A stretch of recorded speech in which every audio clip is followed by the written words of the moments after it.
Salam. Alhamdulillah wa nasta'inuhu wa nastaghfiruh wa na'udzu billahi min syururi anfusina wa sayyiati a'malina may yahdihillahu fala mudhillalah wa may yudlil fala hadiyalah. Asyhadu an la ilaha illallah wahdahu la syarikalah wa asyhadu anna Muhammadan abduhu wa rasuluhu la nabiyya ba'dah. Allahumma shalli wa sallim wa barik ala sayyidina Muhammadin wa ala alihi wa ashabihi wa man tabi'ahu bi ihsan ila yaumil qiyamah. Amma ba'd, rabbi shrah li sadri wa yassir li amri wahlul 'uqdatam min lisani yafqahu qawli.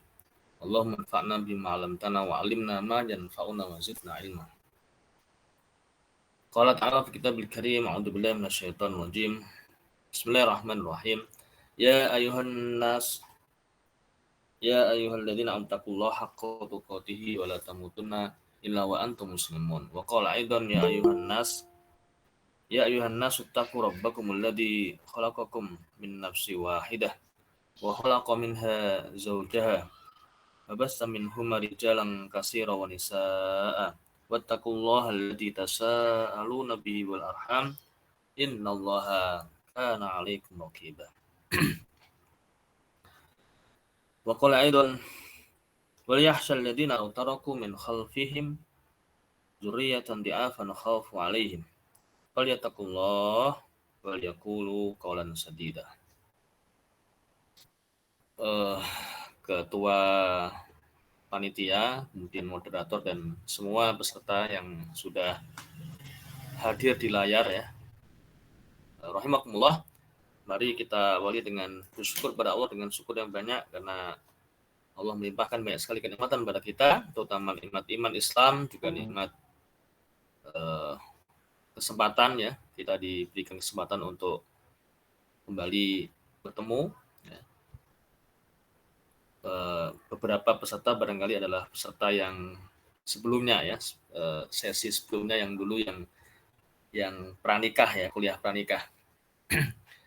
Alhamdulillah atas inisiatif dari Hanif ya, Mas Hanif yang luar biasa ya, memperkasai punya ide dan melaksanakan, ini luar biasa, hal yang perlu kita dukung ya, perlu didukung, perlu terus ya dibantu tentunya, sehingga ya semoga kebaikan-kebaikan itu terus bergulir ya, bagaikan bola salju yang membesar, meluas begitu.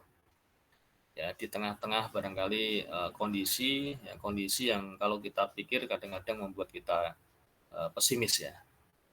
Maka mari terus tanamkan optimis ya, karena begitulah seharusnya orang yang ada iman dalam dirinya, dan teruslah kemudian melangkah, terus bergerak dengan walaupun gerakan-gerakan kecil, walaupun langkah-langkah kecil, asalkan konsisten ya, terus maka insya Allah bagaikan bola salju akan membesar ya, akan memberikan pengaruh ya. Ya semoga semuanya itu ya upaya terus untuk melakukan perbaikan diri kita dan juga untuk memperbaiki sekitar kita itu diridhoi oleh Allah ya, diridhoi oleh Allah, dan juga tentunya dimudahkan ya, ditolong oleh Allah ya, sehingga kita mendapatkan manfaat tidak hanya dunia tapi membawa kebaikan hingga kelak kita bisa bawa sebagai bekal kita menghadap Allah kembali. Alhamdulillah rahimakumullah ya, saudaraku rahimakumullah. Alhamdulillah episode pertama dulu tentang pranikah sudah kita lalui, dan di paket kali ini ya, di 3 sesi yang direncanakan, insya Allah kita akan coba masuk ke ya pasca pernikahan ya. Pasca pernikahan ya, idealnya kemarin yang ikut kuliah pranikah udah nikah nih. Udah nikah dulu ya, baru kemudian Ya, alhamdulillah Ustaz. kita alhamdulillah udah nikah belum? Ada kabar itu Ustaz, yang kemarin udah nikah itu siapa sih? Ada ya? Albino ada, nggih. Ya beberapa.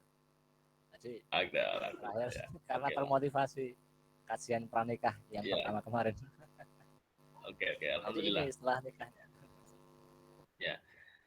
Walaupun memang seperti yang dulu juga saya sudah sampaikan, saya sudah singgung ya sebetulnya di yang kuliah pranikah dulu, bahwa memang eh, belajar tentang parenting ya, tentang pengasuhan anak itu tidak harus menunggu ada anak gitu. Bahkan sebetulnya kalau baru ada anak kita belajar itu bisa dikatakan sudah terlambat juga ya. Jadi sekali lagi kita memang perlu kembali membiasakan dalam kehidupan kita ini sekarang ini, bahwa kita harus mendasari semua apa yang kita lakukan itu dengan sebuah ilmu yang cukup gitu, yang mumpuni ya, sehingga kita tidak akan salah ya dalam langkah, ya tidak akan rugi tidak akan mengalami penyesalan dalam langkah-langkah ya, ketika kita mendasari sebelum kita melakukan sesuatu itu dengan ya ilmu yang cukup gitu. Karena sesungguhnya Allah telah memberikan kita petunjuknya ya. Ya Allah telah menurunkan yang ketika kita berpegangan pada petunjuk itu, maka kita tidak akan mungkin bersalah, kita tidak akan mungkin menemukan kegagalan, kita tidak akan mungkin mengalami penyesalan-penyesalan gitu karena kesalahan-kesalahan dan seterusnya. Kalau kita pegangan pada petunjuk itu, ya bisa kita lihat di surah Toha misalkan ya, surah ke-20 ayat 123 ya. Qala bito minha jami'a ba'dukum li ba'din adu. Ya. Fa imma ya'tiyannakum minni huda. Ya sungguhnya Allah telah menurunkan kepada kita itu semuanya huda, ya petunjuk. Faman ittaba'al huda ya fala yadillu wa la yashqa. Nah, barang siapa yang dia pegangan pada petunjuk itu, maka dia tidak akan mengalami yang namanya ya yadillu ya kebingungan, kesesatan gitu. Wa yashqa dan kecelakaan atau kerugian ya, atau kemudian kegagalan itu nggak akan mungkin mengalami itu. Jadi Allah sudah memberikan kita petunjuk yang bahkan kemudian di hadis Rasulullah SAW menerangkan bahwa yang dimaksud huda itu dua. Yang pertama adalah wahyu Allah, Quran, dan yang kedua adalah hadis, sunnah Nabi SAW. Di dua itu petunjuk yang kita harus selalu pegang dalam berbagai hal, dalam berbagai bidang dan berbagai permasalahan kehidupan kita. Kita harus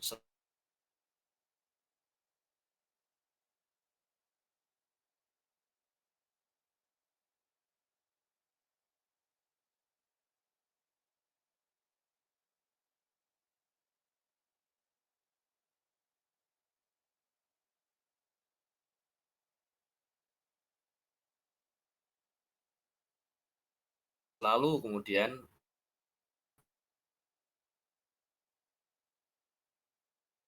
dan sunnah Rasulullah Shallallahu Alaihi Wasallam. Ya, jadi kalau kita pegangan itu dua hal itu, maka insya Allah hidup kita tidak akan kebingungan, nggak akan bimbang, ragu.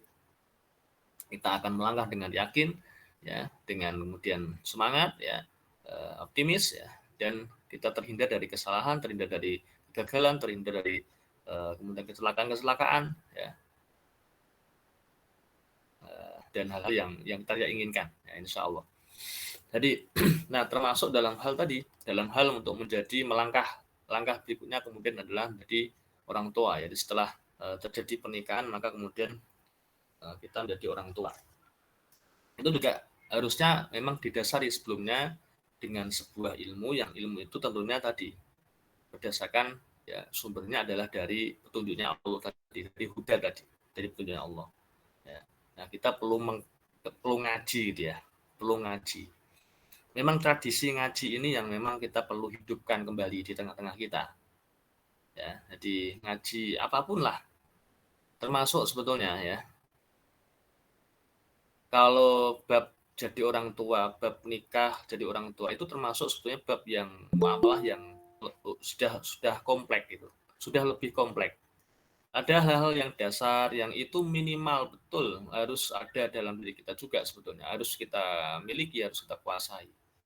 Hal-hal yang minimal dan itu tapi memang menjadi dasar itu harus gitu. Itu diantaranya misalkan adalah tentang rukun iman, rukun Islam itu ya. keimanan, kemudian rukun Islam itu ya dari mulai kemudian syahadatain, kemudian sholat dan seterusnya, itu kan sebetulnya hal-hal yang rukun. Namanya rukun kan kalau nggak kita pahami, kalau nggak kita lakukan, itu bisa bahkan batal itu kan gitu. Iman Islam kita batal. Namanya rukun kan gitu ya. Nah, maka kita perlu itu minimal di dalam kita itu harus. Maka terus kita harus ngaji tentang itu. Nah, itu. Nah, di samping kemudian hal-hal yang sedang kita hadapi atau akan kita hadapi ya ke depan, itulah yang harus kita siapkan ilmunya ya. Harus disiapkan memang ilmu atau bekal yang cukup ya. Batazawwadu fa inna khairaz zadi taqwa. Berbekalah dan sesungguhnya bekal yang terbaik ya itu adalah ketakwaan. Yang takwa itu dasarnya ilmu lagi-lagi ya. Seseorang bisa memiliki ketakwaan itu kan ketika punya ilmu ya. Karena takwa itu kan melakukan perintahnya, menghindari larangannya. Nah, berarti kan kita harus tahu mana-mana yang diperintahkan, apa saja perintahnya, dan apa saja larangannya kan itu. Kalau kita nggak tahu perintah dan nggak tahu larangan kan nggak akan mungkin kita bisa menjadi orang yang bertakwa kan gitu. Ya, jadi imtisalu ya awamirillah wajtanibu nawahihi, itu kan dasar tentang takwa kan begitu. Makna yang diberikan pada kita oleh para ulama itu kan begitu. Nah, maka memang kan lagi-lagi adalah perlu mengetahui tadi, memahami ya. Bahkan tidak hanya mengetahui sampai harus ke level ke titik ke pemahaman kan gitu ya. Ya, karena kita tahu ya, boleh saja kita tahu kemudian di atas sedikit ya sebenarnya hafal gitu kan, tahu kemudian hafal. Nah, di atasnya lagi yang itu bisa menjadi dorongan kemudian perilaku itu memahami tadi, paham. Bahkan paham tidak harus kemudian hafal, bahkan ya orang yang paham tidak mesti hafal ya, tapi orang yang paham itu dia tahu ya, berawal dari tahu, tapi tahu itu belum tentu dia bisa bisa mampu punya sikap melaksanakan gitu ya, karena belum sampai ke pemahaman. Jadi baru tahu saja gitu ya, baru mengetahui tapi mungkin belum mengalami kan dia, belum punya pengalaman-pengalaman, belum ada ujian-ujian dalam kehidupannya, sehingga belum bisa memahami dengan benar gitu kan. Nah gitu ya. eh, Mungkin orang yang belum nikah, orang yang belum punya anak, bisa saja dia menyampaikan tentang materi parenting, karena dia bisa mengetahui tentang materi parenting ya kan, jadi belajar referensi ya, dari kitab-kitab, dari buku-buku dia. Nah,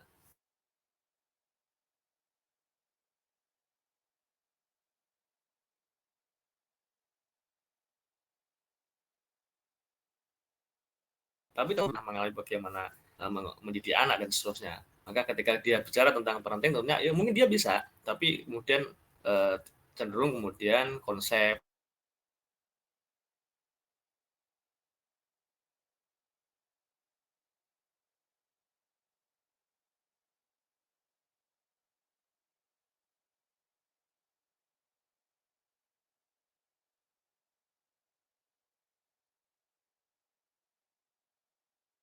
teoritis awal ya, membuka forum kita ya, majelis kita ini, ya itu kan memang terjadilah atau fakta di lapangan kan gitu ya, banyak orang tua yang kemudian tidak memahami ya, kurang memahami perannya sebagai orang tua dalam didik anak-anaknya, sehingga singkat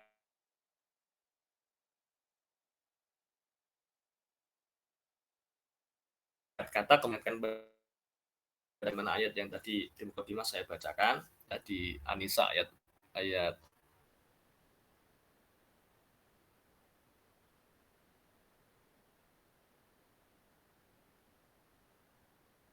9 ya. Yahsyal ladzina law taraku min khalfihim ya.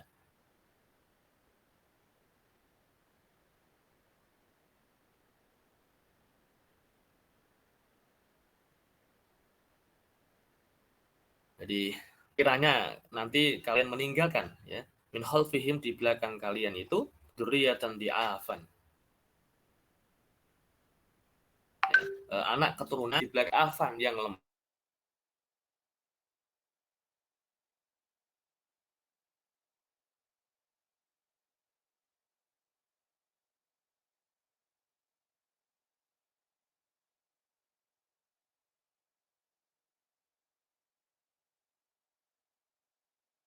gitu itu melihat atau berhati-hati jangan sampai kalian meninggalkan dan kalian itu seperti yang tadi di pembuka disampaikan oleh Mas Hanif, yang memang kondisi real kenyataan dari ini banyak barangkali yang generasi kita itu generasi yang istilahnya ada yang mengistilahkan itu kayak generasi jadi-jadian gitu ya, karena memang eh, tidak jelas gitu bentuknya, makanya jadi-jadian itu kan nggak jelas, karakternya nggak terbentuk gitu ya, maka disebut generasi jadi-jadian ya. Kalau kita melihat bagaimana generasi Islam terdahulu kan luar biasa.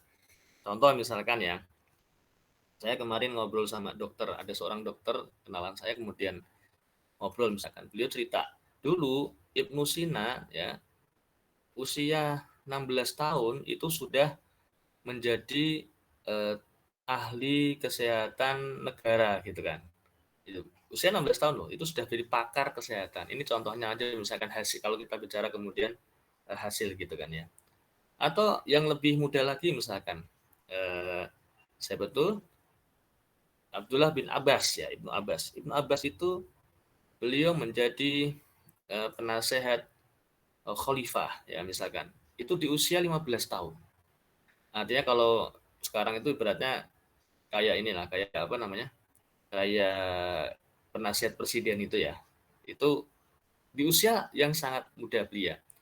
Yang tentu usia di usia muda belia itu tadi bukan karena kedekatan, bukan karena nasab, bukan karena apa, bukan. Ya. Nasab itu tidak bisa menyelamatkan kemuliaan seseorang ya kan, tidak bisa sesungguhnya nasab itu tidak bisa mendongkrak kemuliaan seseorang, nggak bisa, nggak bisa. Ya, kalaupun kelihatannya bisa, itu nanti dalam jangka waktu yang sangat pendek, ya. Karena memang karena sedang berkuasa aja barangkali, tapi tidak akan awet, tidak akan lama.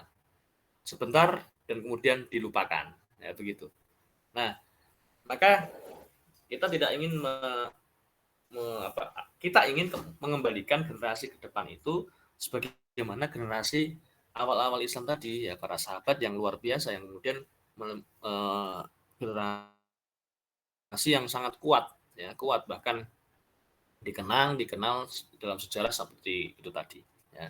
Maka itulah kita perlu sekali lagi mempersiapkan diri untuk menjadi orang tua dengan baik ya. Kita mencukupi diri kita dengan ilmu yang cukup untuk menjadi orang tua ya. Jadi itu sebagai mukadimah. Nah, ya jazakumullah, rahimakumullah. Dan malam hari ini sesi pertama kita mulai dulu dari bisa dikatakan kita untuk bicara untuk brainstorming ya, untuk awalan, sebagai awalan kita topik kita buka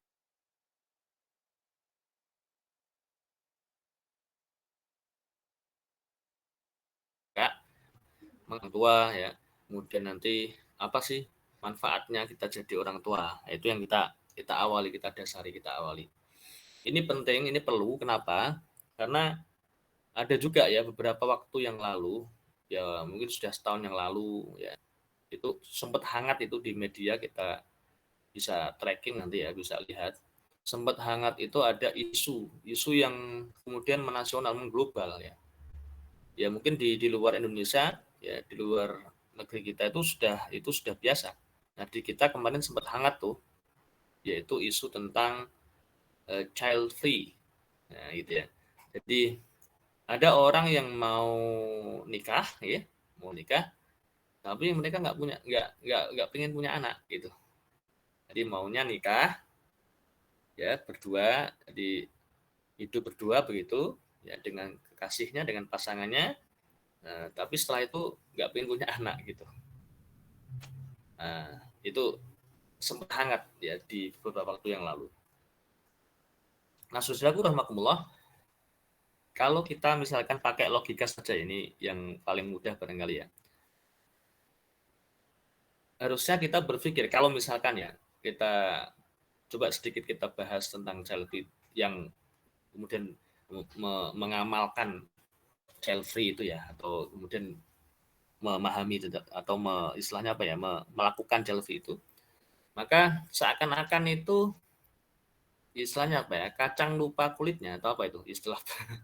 Jadi seakan-akan lupa dirinya, lupa atas dirinya sendiri, sejatinya dirinya sendiri. Kenapa saya katakan demikian? Karena kan sejatinya dirinya itu kan ada, ya kan? Ada kan buah dari orang tuanya, ya kan? Kan dilahirkan dari ibunya, ya, dan juga tentunya karena ada orang dari karena ada ayahnya, kan begitu. Yang ini banyak sekali di beberapa ayat ditegaskan oleh Allah kan, termasuk juga yang tadi saya baca di Muqaddimah, yaitu An-Nisa ayat pertama itu, ya. Yang ini bicara tentang bagaimana penciptaan manusia, ya kan? Manusia diciptakan, ya. Jadi eksistensi manusia itu, adanya manusia itu ya karena memang ada orang tua, ada dua orang yang bertemu, menikah, jadi keluarga. Nah, kemudian dari hasil berhubungan itulah kemudian nanti lahir seorang anak, gitu kan gitu. Nah, tadi kembali kalau yang berpaham, misalkan berprinsip ya, ajaran untuk bebas anak gitu ya, tidak banyak, itu kan seakan-akan lupa dirinya sendiri kan gitu ya, lupa eksistensi dirinya sendiri, padahal dirinya itu adalah hasil karya orang tua kan begitu ibaratnya. Nah itu, jadi sekali lagi sehingga sekali lagi kita perlu mengulang ya, firman Allah tadi di An-Nisa ayat pertama, ya ayuhan nas, ya ayuhan nas taku rabbakum alladzi khalaqakum min nafsin wahidah, ya. Awalnya dulu manusia, kalau jauh, bahkan ini manusia yang pertama kali itu memang diciptakan awalnya satu, yaitu Nabi Adam saja, ya. Wa khalaqa minha zaujaha. Kemudian Allah ciptakan untuk Nabi Adam itu pasangannya. Nah, ini ayat ini juga dulu kita jadikan ayat awal ya di bahasan pranikah waktu itu ya. Dan ini masih nyambung ya. Babasa minhuma rijalan katsira wa nisa. Ya, dan dari dua orang itu kemudian ya Allah mengembangbiakkan istilahnya. Minhuma, dari keduanya itu tadi. Jadi harus ada dua orang gitu. Ya, walaupun kemudian secara apa ya macam-macam lah, manusia memang luar biasa, kalau di loss itu memang akalnya juga itu luar biasa memang, ya. Minhuma rijalan katsira wa nisa, dan dari dua orang kemudian lahirlah apa anak-anak laki-laki yang banyak dan anak-anak perempuan yang banyak, ya. Ya, jadi berkembang biak gitu kan. Jadi berawal dari dua. Yang ayat ini juga cukup untuk kemudian tadi bahwa memang ya adanya kita itu dari orang tua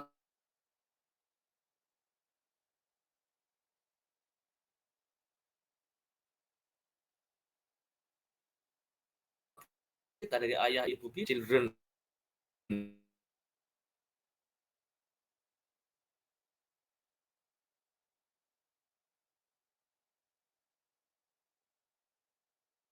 ya, orang apa, kita masuk ke slide ke materi. Jadi beberapa alasan yang berapa dalil ya, berapa bisa kita jadikan sebagai penguatan apa iya saya harus jadi orang tua begitu kan ya, itu.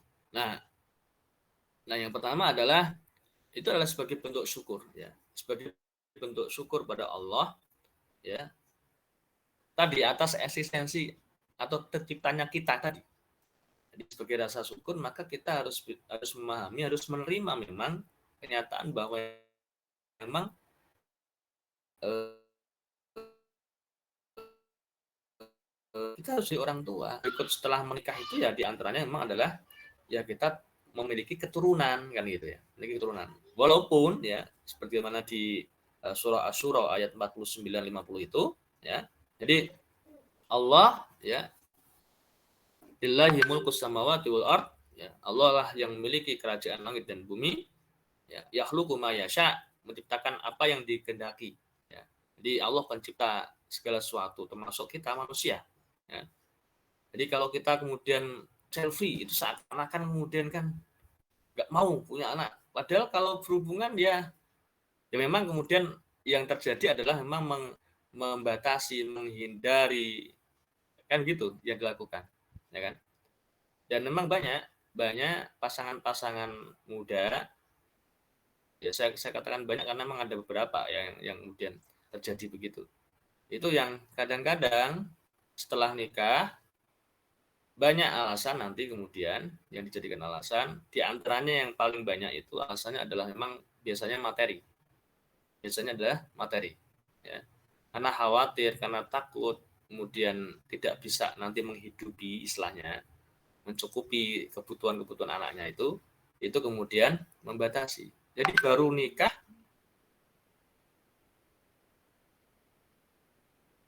langsung kemudian ya dengan berbagai macam tips dan macam-macam menunda atau membatasi kemudian.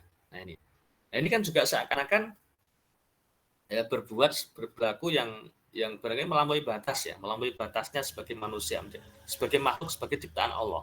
Kenapa? Karena sesungguhnya yang menciptakan itu Allah, ya. Jadi yakhluqu ma yasha, ya. Yahabu liman yasha'u inasa wa yahabu liman yasha'u dzukur. Ya. Allah lah yang menciptakan anak itu perempuan, ya. Ya apakah nanti kemudian terlahir anak perempuan atau yang terlahir adalah anak laki-laki, ya. Itu adalah Allah yang menentukan, ya.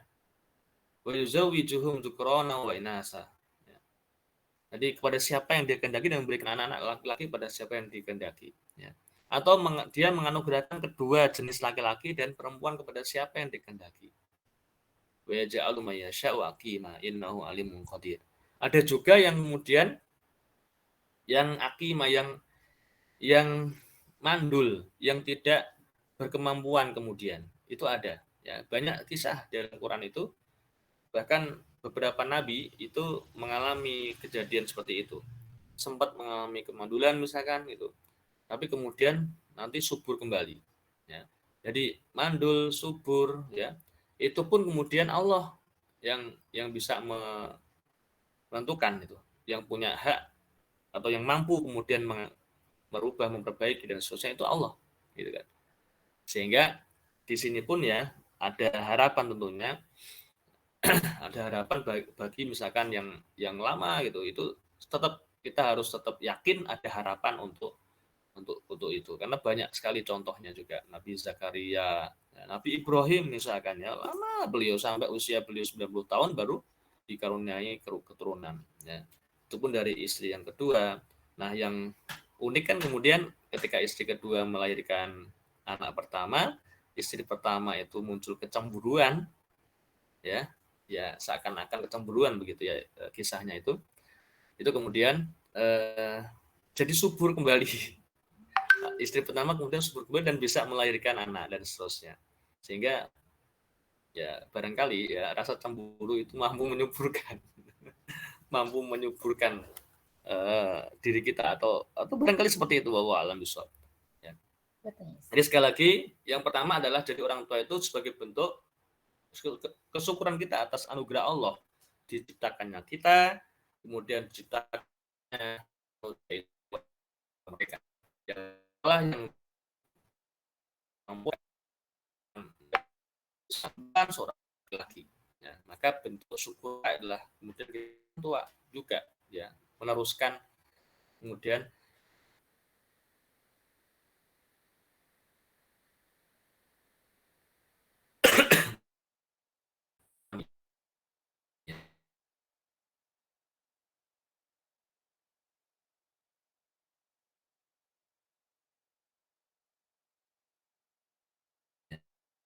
bahwa dari orang tua itu merupakan fitrah, ya, bagian dari fitrah. Al-malu wal banuna zinatul hayat dunya. Itu dijadikan oleh Allah itu biasanya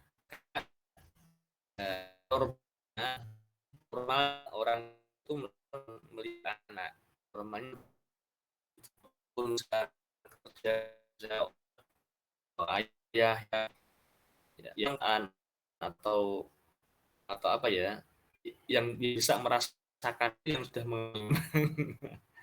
bisa merasakan, bisa mengertinya itu yang belum masih tanya gitu ya, masih belum merasakan itu. Nah yang sudah mengalami, nah itu makan. Kalau ada yang sudah mengalami pasti mengiyakan apa yang saya katakan. Jadi walaupun misalnya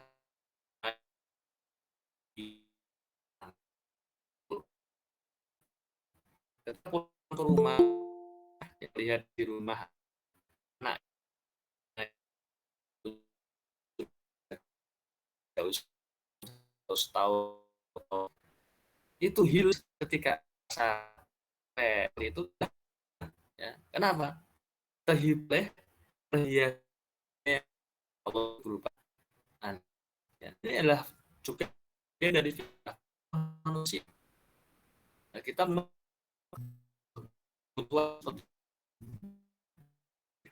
itu nah, termasuk kita kalau melihat anak kecil itu kan gemes ya, gemes. Kalau anak-anak kecil gemes, nanti kalau udah gede kebalikan, gemesin gitu kan. Membuat kita gemes gitu kan. Kalau anak kecil itu kan kita ngelihatnya gemes ya kan. Nah, nanti kalau udah gede jadi gemesin kita. Ya, ya semuanya tetap bisa menjadi hiasan ya. Semuanya dari kecil sampai mereka kita antar sampai dewasa itu harusnya bisa menjadi hiasan. Jadi tidak kasih waktunya, tidak ketika kecil tidak semuanya. Dan itu memang butuh laki-laki kita memahami hal-hal itu, kita bisa anak kita tuh semua juga baik iya dengan mereka. Nah, gitu ya. Ini yaitu adalah adanya anak orang tua memiliki anak terus akan senang dia memiliki anak. Pengen sekali punya anak karena anak itu hiasan ya, hiasan ya, otak mata ya, terus obat. Jadi kalau udah punya itu nggak perlu kalau stres nggak perlu eh, minum obat-obat yang lain. Cukup melihat anak itu udah hilang sebagian gitu dan seterusnya. Nah, nanti main-main sama anak, pekerjaan lupa pekerjaan, lupa beban kantor dan seterusnya gitu. Itu sudah ketemu dengan anak. Itu fitrah itu begitu, fitrah kita itu. Oke, kemudian yang berikutnya yang berikutnya menjadi kebanggaan. Nah, ini yang penting sekali kita pahami ya teman-teman ya. Jadi menjadi kebanggaan Rasulullah SAW. Jadi kita ingin menjadi bagian dari yang dibanggakan oleh Rasulullah SAW. Jadi Rasulullah SAW itu pernah berpesan. Jadi gini ceritanya. Ada seorang sahabat yang datang ke beliau.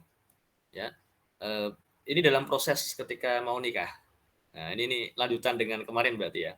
Jadi udah proses nih, udah pengen, udah berniat proses. Ini seorang laki-laki, dia sahabat laki-laki datang kemudian cerita, aku menemukan seorang wanita yang cantik dan dia juga punya nasab yang tinggi ya gitu, nasabnya bagus gitu. Namun dia punya punya satu kekurangan ya. Yaitu apa? Yaitu ya istilahnya mandul tadi ya. Dia kekurangan yaitu mandul. Nah, bolehkah aku menikahinya? Nah, Rasulullah SAW mengatakan, lah, jangan. Nah, rupanya pria tadi itu sudah laki-laki tadi itu sudah kadung cinta gitu ya, kalau bahasa umum kita ya, kadung tresno, gitu, kadung cinta gitu. Maka dia menanyakan lagi untuk kedua kalinya. Nah, ternyata jawaban Rasulullah tetap sama, jangan, ya, jangan ambil dia sebagai istrimu, jangan nikahi dia. Sampai ketiga kali. Sampai ketiga kali. Nah, baru setelah ketiga kali itu Rasulullah SAW kemudian berpesan. Ya, berpesan. Ya, ya tazawwajul wadud al-walud. Jadi pesannya dua. Nikahilah wanita ya, satu al-wadud. Al-wadud itu penyayang. Penyayang itu istilahnya yang memang apa ya? Ya, ya yang kita lihat itu menyenangkan kita, kita senang lah. Tidak harus cantik, gak harus itu enggak, itu relatif sekali ya. Kalau bicara tentang cantik-cantikan itu relatif sekali. Tapi kita melihatnya itu ya perasaan kita, wah kayaknya ini bisa nih menyayangi gitu ya, penyayang gitu ya. Itu al-wadud. Al-walud, nah ini yang berhubungan dengan kemudian peran sebagai orang tua. itu adalah kemudian yang subur, ya, yang mudah beranak gitu ya. Sing memang subur, yang subur, yang mudah beranak. Kenapa begitu? Ya, fa inni mukasirum bikum al-umam. Ya, fa inni mukasirum bikumul umam.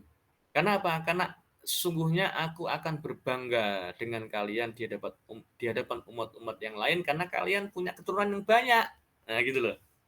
Jadi jadi karena kan begitu ya, karena termasuk termasuk nilai seorang manusia, nilai akhir seorang manusia kelak itu kan kalau ya kita lari ke ujung kehidupan kita kelak, itu kan siapa yang paling banyak membawa orang, mengajak di belakangnya atau di rombongan dia tuh dengan mengajak banyak orang untuk kemudian masuk surganya Allah, ya, Jannatul Firdaus ya misalkan. Yang paling banyak siapa? Itu dialah orang yang terbaik. Dan tidak ada orang lain ya kemudian yang mampu seperti itu kecuali baginda Rasulullah SAW. Jadi Rasulullah SAW itu walaupun Nabi paling terakhir, tapi nanti di surga itu ibaratnya gini lah, kaplingnya itu paling banyak, paling luas kaplingnya, pengikutnya paling besar. Semoga termasuk kita di dalamnya ya insya Allah. Nah begitu pula kemudian kalau kita larikan ini, maka ya kita pun sama. Sehingga pengennya kita harusnya kita kemudian fastabilul khairat, berlomba-lomba ingin sebanyak mungkin mengajak orang masuk surga. Di antaranya yang secara biologis itu kemudian juga keturunan kita kan gitu ya. Jadi kita dan keturunan kita. Nah, berarti kan keturunannya harus banyak kan gitu ya. Anak, cucu itu kan harus banyak sekali gitu. Sebagaimana ada sahabat Nabi SAW yang didoakan Nabi. Yang didoakan Nabi memiliki keturunan yang banyak. Ya. Anas bin Malik. Ya. Itu dulu pembantu Nabi SAW. Diantarkan ibunya itu untuk jadi pembantu, tapi kemudian oleh beliau SAW itu tidak dijadikan pembantu, ya seperti anaknya malahan gitu, seperti anaknya kemudian melihat langsung, termasuk di antara doanya adalah didoakan panjang umur dan keturunannya itu banyak. Ya, ketika beliau wafat itu di usia ratusan tahun, padahal umumnya usia manusia di masa Nabi SAW hingga di akhir kelak itu kan antara 60-70. Kalaupun ada yang lebih itu 80 ya, para sahabat itu pun begitu rata-rata 60, 70. Rasulullah SAW sendiri 63. Nah, Anas bin Malik itu sampai 100 usianya. Dan keturunannya itu ratusan. Anak cucunya itu ratusan gitu. Nah, gitu ya. Anaknya itu aja kemudian banyak ya, banyak. Nah, itu dari istri berapa Ustaz? Ya, nanti dibaca sendiri ya riwayat lebih lengkapnya. Nah, jadi gitu. Jadi kita termotivasi harusnya jadi orang tua karena apa? Karena bisa dibanggakan oleh Rasulullah Shallallahu Alaihi Wasallam.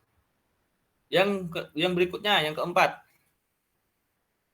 yaitu adalah untuk menyiapkan generasi. Nah, ini yang berhubungan dengan tadi yang saya sampaikan di mukadimah, yang Allah warning kita jangan sampai di belakang kita itu generasinya lemah. Nah ini di sini. Maka kenapa kita jadi orang tua itu? Karena kita inginkan kita melahirkan generasi penerus yang luar biasa. Makanya ada istilah itu anak inden dan anak insiden. Ada anak inden, ada anak insiden. Nah, ini dari mulai niat hingga kemudian tata cara. Nah, ini ya. Anak inden, anak insiden, anak eksiden atau insiden, ya. Apa bedanya? Kalau anak inden itu artinya adalah anak yang memang kita ajukan pada Allah seperti apa kualitasnya, karakternya, bahkan kalau perlu kompetensinya. Seperti apa atau bagaimana prakteknya? Ini bagaimana aplikasinya? Ini pernah terjadi, sudah pernah terjadi. Ya. Contohnya misalkan adalah baginda Rasulullah SAW sendiri. Karena beliau dalam sebuah hadis beliau mengakui, ya, beliau melakukan pengakuan, ya, memberikan pengakuan bahwa ana min doa abal Ibrahim, ya, bahwa aku itu atas hasil doanya Nabi Ibrahim. Nah, doa inilah permohonan Nabi Ibrahim inilah yang kita bisa sebut sebagai tadi inden gitu. Coba bayangkan ya, Jaraknya antara Nabi Ibrahim dengan Rasulullah SAW itu kan ribuan tahun, ya kan? Tapi Rasulullah SAW mengakui bahwa beliau itu adalah hasil permintaannya Nabi Ibrahim. Artinya kan berarti anak inden itu. Ya istilah kita aja kan, istilah mudahnya kita itu, begitulah anak inden. Begitulah bagaimana cara, ya konsep dan cara melahirkan generasi yang terbaik. Jadi dimulai dari juga emang ajuan kepada Allah. Di mana kemudian bentuk ajuan ini bisa dilihat nanti di Al-Baqarah ayat 129. Itulah permintaan yang diajukan oleh Nabi Ibrahim kepada Allah. Rabbana wab'as fihim rasulan ya yatlu alaihim ayatika wa yu'allimuhumul kitab wal hikmah wa yuzakkihim. Ya. Jadi Nabi Ibrahim saat itu mengajukan pada Allah, ya Allah, utuslah seorang rasul. Bahkan beliau sampaikan juga kompetensi yang dimiliki oleh rasul itu, oleh orang itu gitu. Oleh anak itu nanti gitu. Ya. Jadi ya barangkali hasil dari ini ya analisa beliau, dari perkiraan beliau, dari visionernya beliau itu kemudian beliau mengungkapkannya seperti itu pada Allah gitu. Dan kemudian diberikan oleh Allah dengan jaraknya memang ribuan tahun ya. Nah, maka secara konsep begitu. Itulah anak inden. Nah, bagaimana anak insiden? Anak yang tidak ada judulnya gitu. Jadi anak yang ketika proses terjadinya itu belum ada judul sama sekali. Itu bisa dikatakan anak insiden. Sehingga dia terlahir, dia tumbuh, dia besar, dia dewasa tanpa judul. Tanpa ada judul, tanpa ada kemudian permintaan yang diberikan oleh orang tua. Bahkan banyak juga yang sekarang diberi nama-nama yang tidak jelas kan gitu ya. Diberi nama-nama yang nggak jelas. Apa arti nama? Apa pentingnya nama? Nama itu adalah doa di antaranya. Di nama itu adalah merupakan bentuk doa juga. Jadi contoh saya memberikan nama anak-anak saya misalkan itu karena ya doa saya ya saya berharap anak-anak saya seperti halnya nama yang saya berikan. Itu nama putri-putri Rasulullah karena anak saya putri semua misalkan. Fatimah, Ummu Kulsum, Zainab gitu ya. Itu nama-nama putri-putri Rasulullah SAW. Ya saya berharap mereka nanti memiliki karakter sebagaimana karakter putri-putri Rasulullah SAW. Dan saya beri nama itu karena nama itu dipilih Rasulullah SAW digunakan tentunya nama terbaik. Nah, waktu itu memang waktu ketika saya menikah kemudian punya anak, waktu itu konsep ini tadi saudaraku ya, ini juga belum saya pahami sebetulnya. Nah, maka beruntunglah antum ya yang belum menikah ataupun yang sudah nikah tapi belum ada keturunan. Ini beruntung saya beritahukan ada istilah tadi inden dan insiden ini. Maka kalau yang belum, maka nanti bisa disiapkan diinden ke Allah gitu. Oke lah kalau hari ini misalkan kita mengeluhkan kondisi kita misalkan negeri kita misalkan. Ya Allah negeri kita SDA-nya kaya raya, tapi kenapa ya hutangnya besar? Kenapa ya banyak penganggurannya? Kenapa ya yang miskin-miskin banyak? Oke, udah itu permasalahan real. Solusinya bagaimana kan gitu ya. Nah, sebetulnya bisa saja solusinya adalah dari ajuan kita pada Allah. Nah, sama halnya ini nih Nabi Sulaiman ya di keempat ini yang hadis ini. Ini sebuah hadis yang luar biasa. Ini kan kisahnya Nabi Sulaiman. Nabi Sulaiman itu suatu malam ya beliau bertekad nih. Ini indennya beliau itu sudah inden ini. Konsepnya udah benar. Nah, nanti ada bagian cara yang perlu kita pahami yang ketika cara ini salah maka tidak berhasil, gagal. Ya. Maka Nabi Sulaiman itu bertekad, sungguh malam ini aku akan tawaf ya.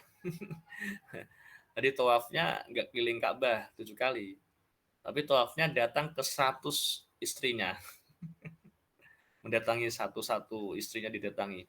Dan dari 100 itu ia berharap. Harapan itu kan kemudian ajuan, iden. Ia berharap anak yang nanti akan lahir itu mereka semuanya adalah seorang yang laki-laki yang kemudian berjihad. Yang dia mujahid yang luar biasa. Dia punya kemampuan bersenjata, kemampuan untuk mengendarai kendaraan perang. Dia seorang mujahid yang luar biasa. Dan malam itu benar, dia tuh satu semuanya. Hanya kemudian malaikat itu sempat mengingatkan. Jangan lupa ya, ucapkan insya Allah. Nah, ternyata Nabi Sulaiman itu ya mungkin saking semangatnya ya. Kadang-kadang kita ketika berikhtiar itu saking semangatnya sampai kemudian lagi-lagi lupa tadi ya, khilaf, lupa pada petunjuk Allah gitu. Makanya kita harus terus kita harus awali, harus dalam prosesnya akhir itu selalu terus berusaha untuk merujuk kepada bagaimana petunjuk Allah. Maka beliau khilaf, beliau terlupa mengatakan insya Allah. Maka yang terjadi apa? Dari 100 yang ditawafi tadi, hanya satu yang mengalami pembuahan, itu pun kemudian yang terlahir adalah anak yang cacat sampai lahir cacat, tumbuh cacat, ya sampai mati pun kemudian cacat. Jadi gagal, nggak bisa menjadi seorang mujahid yang kuat. Ini satu contoh ya bagaimana proses lahirnya satu generasi yang kuat itu. Tadi contoh dari Nabi Ibrahim yang melahirkan diantaranya adalah ya Rasulullah SAW, dan juga doa lain yang sangat populer dan pendek sekali tapi populer, Rabbi habli minas solihin, itulah doanya Nabi Ibrahim yang dari doa itu melahirkan 18 generasi Nabi di belakang beliau. Jadi begitu. Ini bagaimana orang tua itu memiliki peran penting dalam membangun generasi di belakangnya yang kuat. Anak-anaknya, generasi pertama, anak-anaknya, cucu-cucunya. Itu orang tua yang punya peran yang besar. Maka ketika sudah menikah, ya dari awal maka harus, kemarin kita juga bicara tentang visi misi kan waktu itu ya, visi misinya harus kemudian kuat.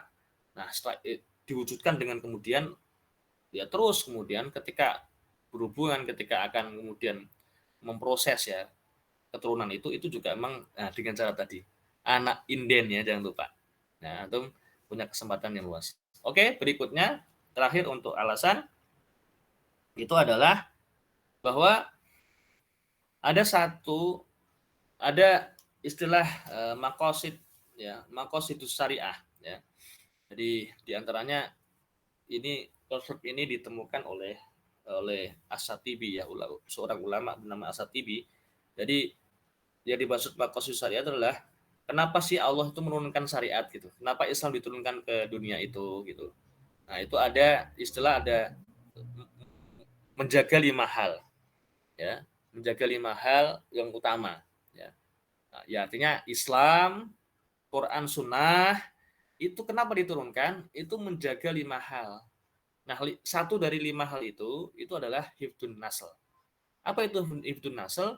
Hifdun nasl itu adalah keturunan, menjaga keberlangsungan peradaban manusia, biar manusia nggak punah.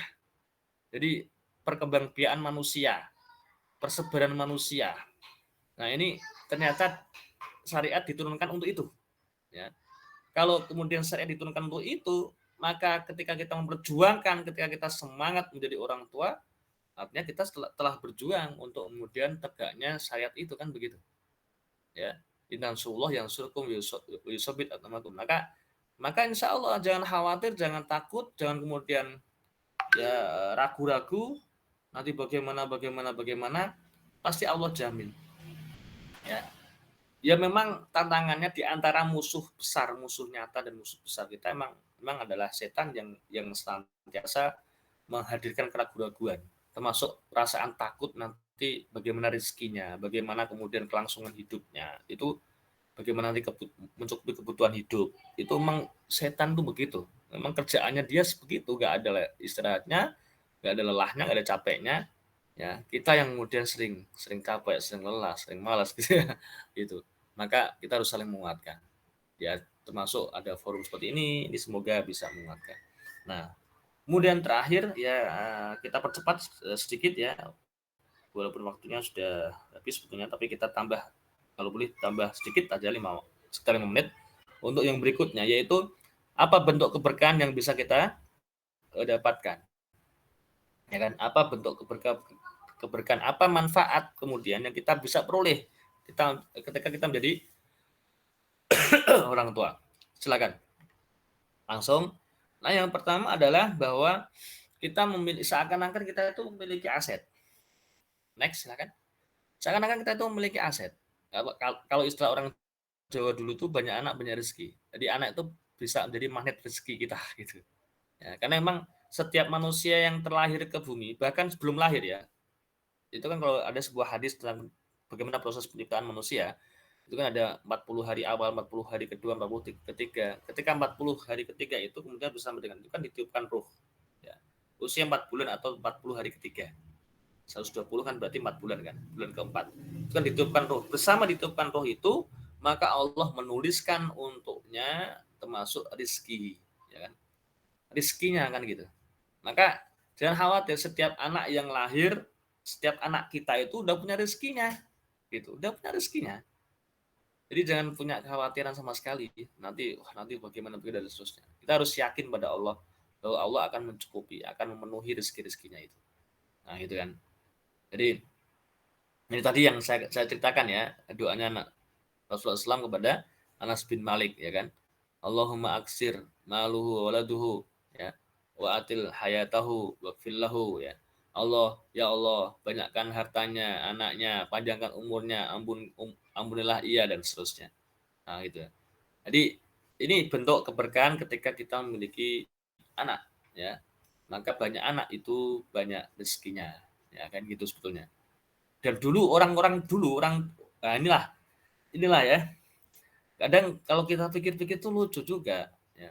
Dulu-dulu belum ada macam-macam teknologi, belum ada macam-macam alat tools gitu ya, yang peralatan yang membantu kita, tapi orangnya dulu-dulu tuh yakinnya luar biasa. Ya punya anak aja gitu ya, punya anak banyak bahkan gitu kan. Dulu orang dulu itu punya anaknya belasan, 12, 11, paling minim itu 6, 7 paling minim itu ya kan. Sekarang punya anak, saya ketemu sama teman-teman, ketemu teman orang-orang itu, berapa anakmu? 3. Banyak banget. 3 itu udah dianggap banyak itu. Ya memang benar kalau secara bahasa Arab 3 itu udah termasuk banyak ya. Jamak termasuk banyak. Tapi sebetulnya kan angka 3 itu kecil sekali, minimal itu minimal sebetulnya. Minimalis itu 3. 3, 5 itu minimal. Karena tadi kakek-kakek kita ya, mungkin kalau orang tua kita sudah enggak, sudah mulai memang turun gitu ya. Keyakinannya itu turun. Termasuk memang di negeri kita di Indonesia memang saat itu di tahun 90-an, 80-an akhir, kemudian 90-an itu kan ada program KB. Digencarkan program KB. Itu juga memang sangat berpengaruh kepada bagaimana pola pikir orang itu berubah terhadap anak, sampai kemudian ragu, nggak yakin ya, kemudian ya akhirnya dibatasi tadi, melakukan pembatasan. Padahal sebetulnya bisa lebih dari itu. Jadi kembali dulu, orang-orang dulu kakek-kakek kita, mereka nggak ada kemudian ketakutan sama sekali nanti anakku makan apa dan sebagainya. Makan ya tetap aja makan nasi ya, makan makanan manusia kan, itu nggak mungkin makan rumput kan, itu nggak mungkin.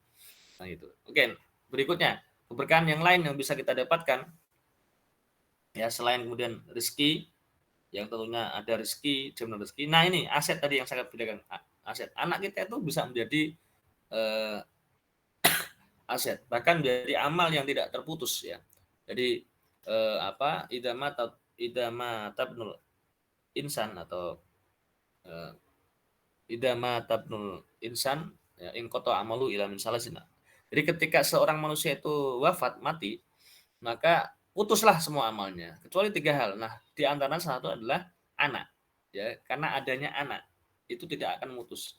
Maka kalau nggak ada anak itu udah selesai. Kisah hidupnya selesai. Tapi kalau ada anak itu bisa.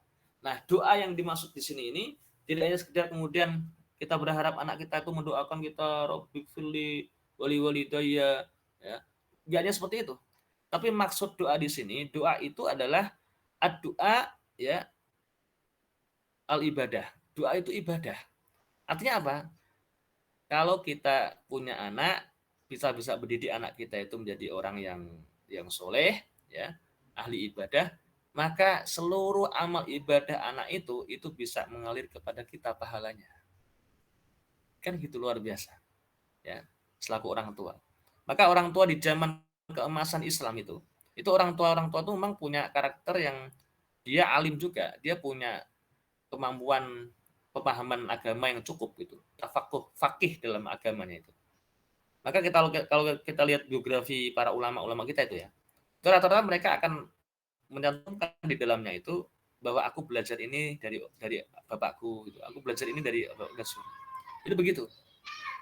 Sehingga emang ibadahnya itu ibadah yang atau kemampuan dia beribadah itu kalau kemudian dilihat istilahnya sanad keilmuannya itu nyambung juga ke orang tuanya, ke ayahnya seperti itu. Nah, ini yang dimaksudkan di sini adalah doa itu tidak hanya sekedar kemudian anak berdoa untuk kita, tapi seluruh ibadahnya.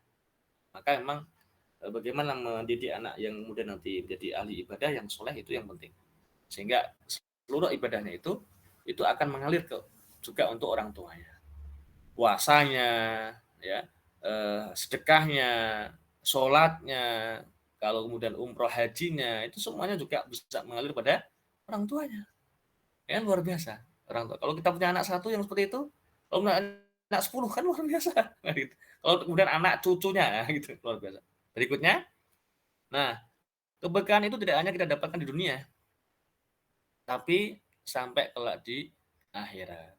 Ya, di surah Tur ayat 21 Allah berfirman waladina amanu wattaba'athum dzurriyyatuhum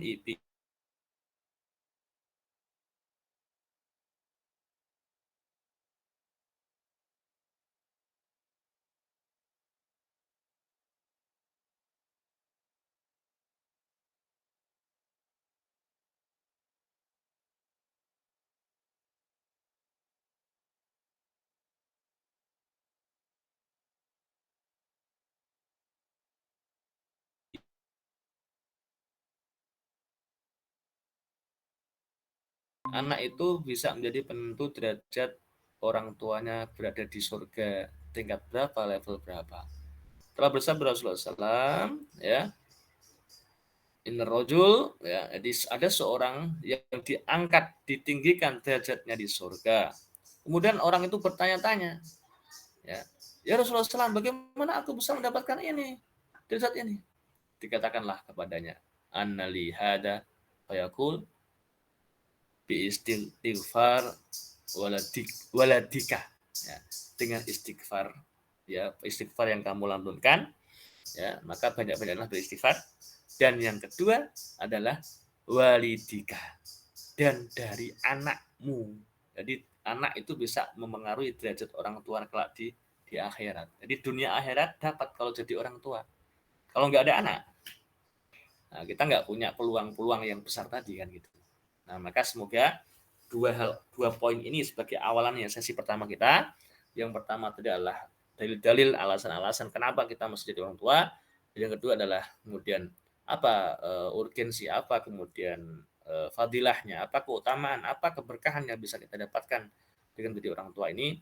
Ini semoga menjadi inspirasi, semoga menjadi motivasi untuk ayo semangat, ya, semangat kita untuk menjadi orang tua dengan banyak keturunan seperti tadi Anas bin Malik, ya, atau seperti Nabi Ibrahim tadi kan, punya anak yang banyak, yang soleh-soleh, yang ada yang jadi pemimpin, ada yang jadi pengusaha, ada yang jadi kemudian ulama dan seterusnya. Ya, sehingga kalau seperti itu kan luar biasa. Kita bisa inden seperti itu. Saya punya guru, ya, namanya Ustadz Anwar Jufri. Beliau punya gurunya orang Sudan.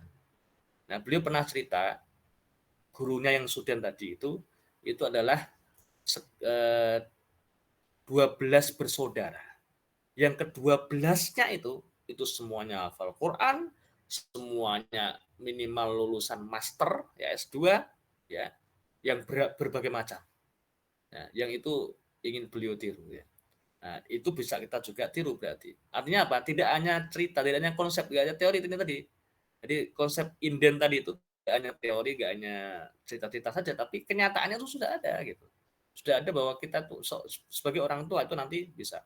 Karena memang ada hadis juga yang mengatakan begini. Ada, ya, salah sudah awat. Ada 3 orang yang ketika berdoa, maka mustajabatin la syakka fihin. Maka doa itu mustajab, tidak ada keraguan dalamnya. Siapa mereka 3 itu?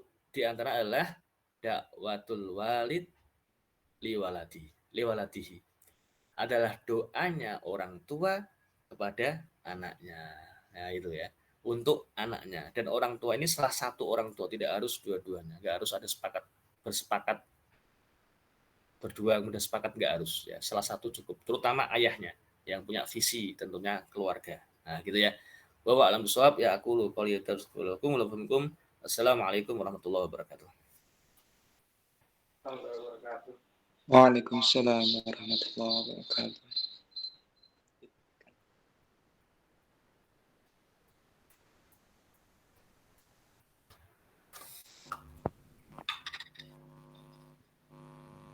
Baik. Enggak tanya jawab.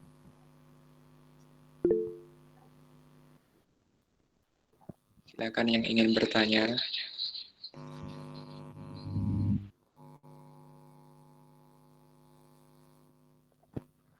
Sudah ada pertanyaan masuk, Luk? Satu. Oh ya, sudah ada satu pertanyaan masuk, Ustaz.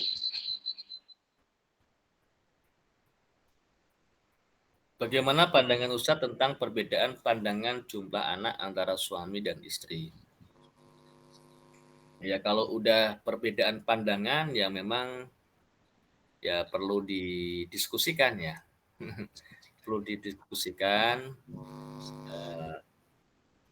Ya jangan sampai ada perselisihan memang gitu kan. Misalkan suaminya pengen punya anak banyak gitu. Istrinya sanggupnya mungkin nggak banyak gitu misalkan itu. Saya pernah punya teman seperti itu soalnya. Ada teman saya yang sampai pada suatu ketika dia belak-belakan gitu ya cerita bahwa istrinya belum siap. Jadi anaknya waktu itu tuh satu, kemudian sudah masuk SD gitu ya. itu saya sering menggodakan. Wayahin dua adik tuh, itu sudah saatnya punya adik tuh kayaknya itu. Kok enggak ini, kok belum punya adik sih? Kok lama sekali, kok jaraknya jauh, kok jauh belum punya adik? Iya Pak, nah gini, jadi istri saya itu belum siap gitu. Nah, dia bilang begitu. Jadi memang ini pertanyaan ini real ada, sehingga memang ya perlu dikomunikasikan, ya perlu dikomunikasikan. Dan yang paling utama tentunya adalah komunikasi kepada Allah. Ya, komunikasikan pada Allah dulu. Ya. Jadi misalkan tadi suami istri ya, suaminya pengen banyak, istrinya sedikit. Ya, kalau merujuk tadi petunjuk Nabi kan, Nabi membanggakan yang banyak kan gitu ya. Berarti kan sebaiknya yang banyak kan gitu ya. Yang baik itu yang banyak, yang baik-baik tentunya kan gitu. Maka kita pakai patokan itu. Maka ya di antara salah satu tadi minta dulu pada Allah, ya Allah, tolong berikan lunakkan hati pasanganku untuk kemudian memahami tentang kebenaran ini, tentang petunjuk Nabimu, bahwa Nabimu mencerita itu. Nah nanti urusan belakangan berikutnya adalah ya pastinya nanti Allah akan memberikan inilah ya kesadaran pada pasangan kita. Ya mungkin dengan cara macam-macam, dengan nanti dia ketemu dengan orang atau bagaimana, ada yang kemudian cerita, nah, dia kemudian tersadarkan, akhirnya kemudian sepakat kan gitu. Nah, gitu. Maka memang perlu ada komunikasi. Yang jelas memang tidak boleh kemudian memaksakan kemudian harus ini, nggak boleh ya, nggak boleh juga gitu ya. Jadi kita harus memang harus ya ada diskusi, ada proses diskusi. Tapi itu yang pertama. Kemudian yang berikutnya, mohon untuk pemberian nama, apakah benar pemberian nama menggunakan bahasa Arab itu lebih afdol? Ya, oke. Pemberian nama, kalau kita merujuk kepada bagaimana Rasulullah SAW atau para ulama kemudian menjelaskan, ya nama-nama Nabi, nama-nama yang dipilih oleh Allah, itu yang pertama tentunya adalah nama-nama yang terbaik, itu nama-nama yang dipilih oleh Allah, kan gitu ya. Siapa nama-nama yang dipilih oleh Allah? Di antaranya nama-nama para nabi, atau bahkan ada nama-nama sifat Allah ya, asma sifat Allah, hanya kemudian di depannya diberikan, misalkan ada Abdul Rahman ya, Abdul Rahim, jadi diberi Abdul, di hambanya Abdullah ya. Bahkan putra Nabi SAW juga ada yang Abdullah kan itu ya, ada Abdullah ya, ada misalkan ya Ibrahim ya. Di Rasulullah SAW itu Ada anak putra beliau, walaupun putra beliau semuanya meninggal di waktu kecil ya, masih bayi, ya masih kecil. Itu namanya Ibrahim. Berarti beliau menyontohkan juga bahwa nama para nabi itu adalah nama yang dipilih oleh Allah karena manusia pilihan Allah. Nah, gitu ya. Ya memang bahasanya apakah harus Arab? Ya karena memang petunjuk atau huda tadi atau Quran dan hadis itu kan sunnah itu kan bahasa Arab ya. Ya bagusnya memang bahasa Arab. Ya, walaupun memang bisa saja pakai bahasa lain tapi maknanya sama misalkan gitu. Itu kan bisa juga seperti itu. Ya, misalkan ada yang beri nama asing tapi maknanya sebetulnya sama. Ya itu pun mungkin bisa seperti itu juga ya. Karena tentu lebih ke makna. Walaupun hari ini ya konon di Inggris ya, bahwa alam saya juga belum cek terakhir update bagaimana statistiknya ya kenyataannya. Di Inggris itu hari ini nama yang populer, pemberian nama anak yang populer itu justru nama Muhammad Sallallahu Alaihi Wasallam. Jadi mereka banyak yang pakai nama Nabi kita Muhammad Sallallahu Alaihi Wasallam sebagai nama anak dan putranya. Lucu ya, di Eropa, di Inggris itu seperti itu. Tapi di kita hari ini itu orang kadang malah alergi memberikan nama yang ke Arab-Araban, yang nama-nama nabi itu seakan-akan alergi. Namanya itu malah asing-asing, nama pemain bola yang asing, aneh-aneh, nama artis dicatut gitu dan seterusnya. Ya, jadilah mereka nanti ya penerus para artis itu. Oh, alam ya. Jadi itu. Ya, kalau dibilang apakah lebih afdol, ya mungkin afdolnya begitu kan. Afdolnya begitu. Ya, itu. Kemudian yang berikutnya ada titipan pertanyaan. Apabila menjadi orang tua baru, kepengurusan anak lebih didekatkan pada figur ayah atau ibu. Di fase berapa anak harus lepas dari orang tua? Nah, ini udah kayaknya ini udah masuk di bahasan kalau nggak salah ini sesi 3 bahkan ya, kalau nggak salah ya, Mas Hanif ya. Ini nanti PR ya, yang pertanyaan ini nanti kita akan bahas di sesi berikutnya karena memang sesi ini tadi kan belum sampai ke parentingnya, belum sampai ke pengurusan anak ya kan. Itu. Ya walaupun kalau ya sekilas saja sekelumit dulu kan ada fase-fase ya, 1 sampai 2 tahun itu kan ada fase menyusui, sempurnanya itu 2 tahun ya, sehingga artinya sampai 2 tahun itu memang ibu yang paling dekat harusnya. Ibu yang banyak, di bahasa ibu, kasih sayang ibu, itu yang memang harus harus maksimal ya. Idealnya begitu, kan petunjuknya begitu. Ya, di surah Luqman misalkan nanti bisa dibaca-baca, itu ada tentang itu ya. Nah, nanti berikutnya ayah itu memberi visi kehidupan, memberi visi keluarga begitu. Nah, biasanya adalah nanti memang menjelang balik ya kan. Itu udah ke ayah memang biasanya. Ya.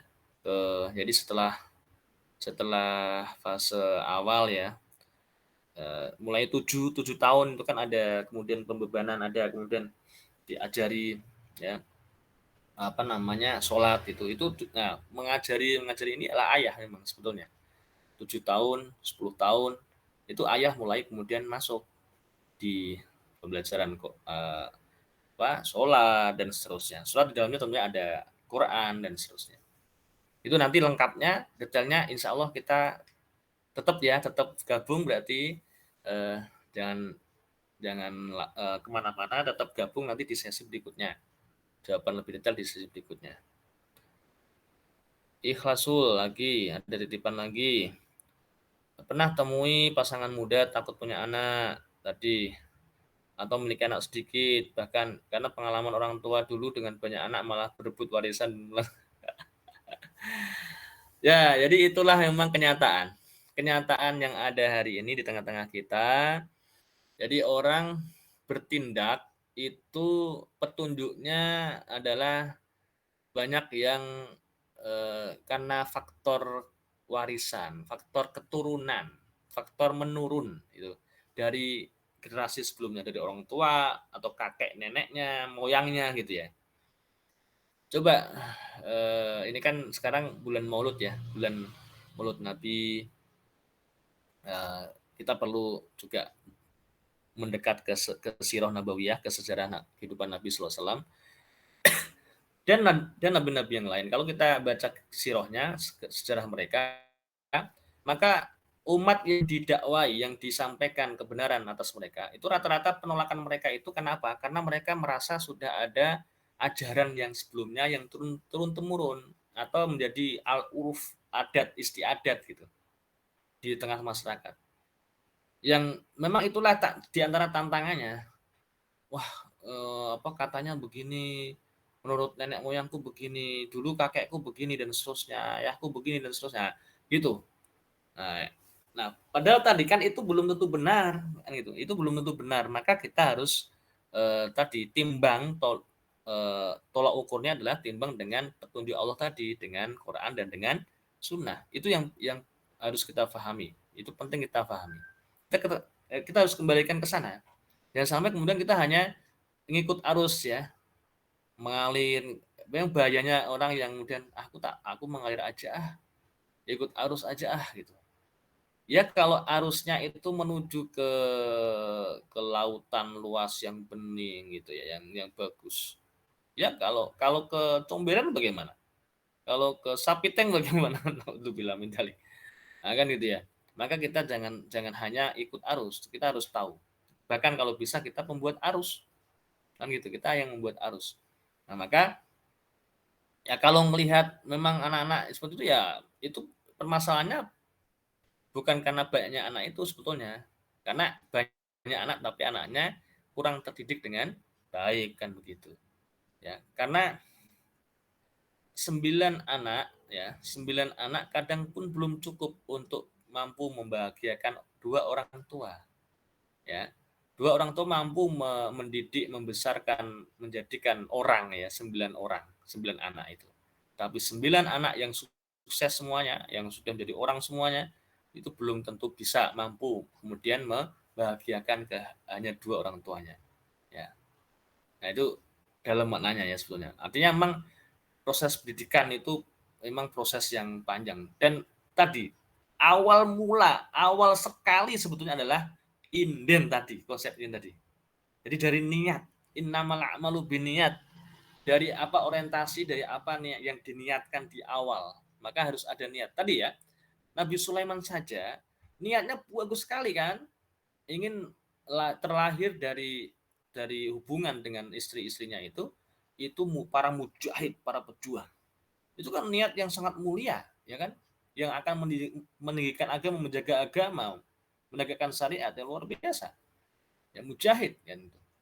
Ternyata nggak cukup dengan niat yang baik, caranya pun dengan baik. Nah, kita juga harus perlu mempelajari, tahu ilmu tentang cara-cara dan seterusnya, tata-cara dan seterusnya. Kita juga harus memahami itu. Ya, bagaimana biar kemudian setan tidak terlibat dalam proses pembuatan itu dan seterusnya. Itu kita perlu kemudian juga tahu ilmunya. Ya, jangan sampai ternyata berbarengan kita berhubungan dengan ya pasangan kita itu ternyata setan ikut menikmati juga, gitu kan? Maka wajar ketika yang terlahir adalah anak yang dengan sifat-sifat setonia gitu. Karena setan dalam proses udah ikut terlibat gitu ternyata. Makanya ada doa-doa, ada amalan-amalan, ada cara-cara dan seterusnya yang perlu kita pahami dan kita praktekkan, kita lakukan. Gitu ya insya Allah. Saya kira cukup ya, sudah 9:30. Jadi saya kira kita cukupkan untuk sesi pertama. Masih ada 2 sesi lagi ya Pak Hanif ya, Mas Hanif ya. Sesi lagi. Insya Allah kita semoga Allah berikan kita panjang umur, kesempatan, dan nikmat sehat ya, dan tentunya tambahan ilmu ya, biar kita bisa lanjutkan ya majelis kita ini sampai benar-benar. Saya berharap semuanya yang belum nikah segera nikah, dipraktekkan ilmunya, terus sudah punya persiapan daftar anaknya pertama jadi presiden, anak yang kedua jadi menteri agama. Jadi begitu ya. Jadi biar memang kita menyiapkan untuk kedepannya. Baik, saya cukupkan. Ya, terima kasih. Mohon maaf kalau ada kekurangan. Saya kembalikan ke moderator, Mas Faruk. Lama nggak ketemu. Assalamualaikum warahmatullahi wabarakatuh. Waalaikumsalam warahmatullahi wabarakatuh.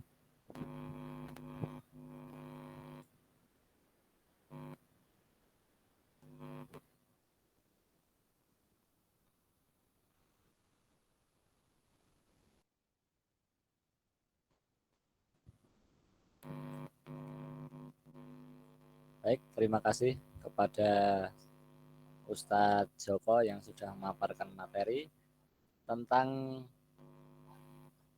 persiapan menjadi orang tua dan keberkahan zaman ada di tangan orang tua.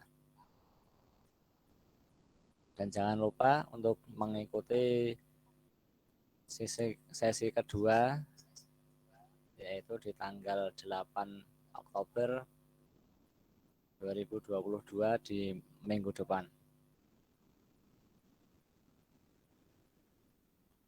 Sekian dari kami. Apabila ada kesalahan mohon maaf. Terima kasih. Assalamualaikum warahmatullahi wabarakatuh. Dan monggo silahkan open kamera, kita foto bersama.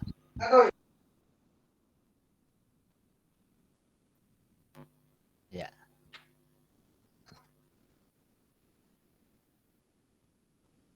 Monggo Mas Ahmad selaku operator di screenshot. Sudah bergabung. Ya. Sekali lagi. Ya. Terima kasih. Kita tutup dengan bacaan hamdalah dan doa takafalatul majelis bersama. Alhamdulillahirabbil alamin. Subhanakallahumma wa bihamdika